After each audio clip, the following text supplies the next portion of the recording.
Hi everyone, so it's been a week since I actually won my pro card in classic physique. So the way the NGA does it, that's the federation I was competing in where I won my pro card, is for each division you win a pro card separately. So I won it for classic physique. Then I went and did the bodybuilding. I think I was like this close to actually beating the overall in bodybuilding as well. The judges said I probably could have beat if I came a little tighter. However, I was just on stage for 10 minutes posing, the judges had us going through all these rounds for like 10 minutes. And once I won my pro card in classic physique, I had to come back out and do some more posing for the bodybuilding division. And I was just tired. At that point, I didn't really care anymore. Not that I didn't care, it's just I didn't have the energy to continue posing, and I think that made a difference too. The next day I woke up super sore from posing. Like my whole body was just sore. My glutes were sore, my legs were sore, my hamstrings were sore, my back, my chest, everything was super sore. So I had to take a day off. So it's officially a week since then. I have one more show in a week, and that'll be my fourth show since April, and it's gonna be June. So that's 4 shows in 2 months. I'm definitely gonna take off. Gonna take off for 2 weeks. I haven't done that in like 3 years. The most I've taken off is like a week after the show, but I really think my body just needs to recover. And that's about it right now. I'm gonna do chest. Not gonna go too hard. Little bit more leaner than I was a week ago. So I continue to lose strength, continue to lose energy, but I feel good. I feel optimistic. Some days are better than others. I do notice that some days I do have way more strength than others. It's just because probably I'm closer to my carb and I still have some glycogen in the muscle. So when I say I lose strength, I didn't lose a ton of strength like I did before, but there are some days that I'm not really, not that I'm not feeling it, it's just I just don't have the energy.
I've been trying to get my pro card for 3 years now. This is how long I've been doing bodybuilding.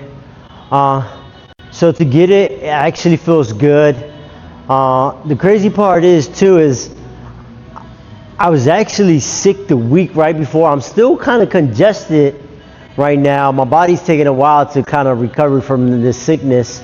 So I got my pro card during the time where I was sick, and it was just a challenge. I was determined to continue prepping no matter what. That's just the mindset I have.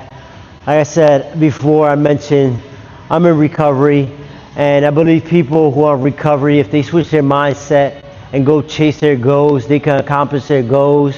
So that's a beautiful thing. I think we have the capability of being sometimes hyper-focused on certain areas, and I sometimes think that's a really good thing. At other times it can hinder you, but I just can't wait to actually now do a prep where I don't get sick and see the outcome. Like I said, I got one more show coming up next week. However, I'm still not at 100%, so it's going to might impact my look or not. I am leaner. However, I feel good, and this is what it's all about, you know. And now that I'm a professional bodybuilder, I had to take it to the next level. And the next level, you know, is more conditioning. Maybe try to improve my back, need some improvement, you know, and take it as far as I can naturally to see what the limits of my body is. Like I said, you know, those people who are in recovery, I really think if you change that mindset and chase your goals, you can accomplish anything you put your mind to.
This morning when I came into the gym, I got a little irritated, a little bothered, because there's weights all over and the bars all over on the floor over there, unracked.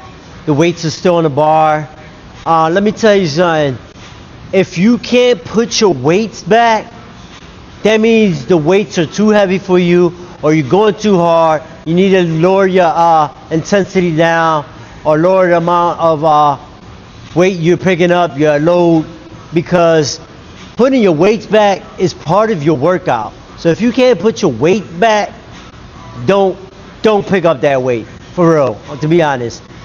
I was taught from a very young age, since I was 15 years old, that putting the weights are back as part of your workout. Believe it or not, that helps you with strength and endurance and all that stuff, because you're exhausted, you gotta come, take a little rest, put your weights back, and it just helps overall. So don't be that person and leave your weights out for the next person to try to rack up and put on. Because when I went to the bench and did the bench, I had to unrack the weights, warm up, and then rack them back up. To me, I don't want to say it's a big deal, like I could take the weights off and everything like that. It does bother me though. And also you got to be considerate of the next person. That next person might not have the strength to grab the 45s and take them off the thing, you know. So just don't be a jerk.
that's the end of the workout, even though it was low volume, low intensity, and I don't have the strength I usually have. I still felt kind of strong and I felt good. I felt like I got enough volume in. I feel pumped up right now. So I think it was the perfect amount. Remember, it's not always about the heaviest weight or doing 1,000 reps, you know. It's really connecting with the muscle, and really you can make the lighter weight feel heavy. So anyway, I'm about to do my cardio. I see y'all. Be safe out there.